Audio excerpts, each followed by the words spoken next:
Noong 2011, nang ideklara ng National Statistical Coordination Board ang Zamboanga del Norte bilang pinakamahirap na probinsya sa bansa.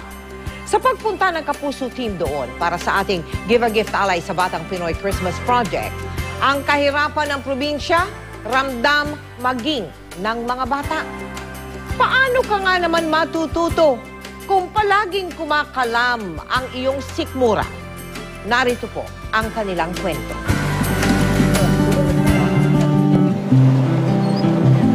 Sa probinsyang Mindanao tinaguriang pinakamahirap sa buong bansa, ang sementadong kalsada tila ba nanatiling pangarap ng mga mata, maging ng mga paa. Sa gilid ng ilog, naabutan namin si Jerry at kanyang mga kaklase. Dito raw nila tinatago ang kanilang baon para sa buong maghapon.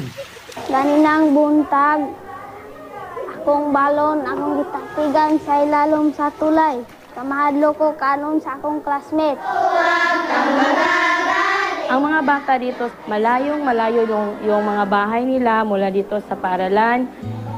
Pagkatapos ng klase, inilabas na ng mga mag-aaral ang kanilang mga baunan. May nakalagay sa dahon, meron sa plastic, at meron namang sa ibang pinagluma ang lalagyan. Gamit ang pudpud na lapis at hinati-hating papel, isinulat ng mga bata ang kanilang hiling ngayong darating na Pasko.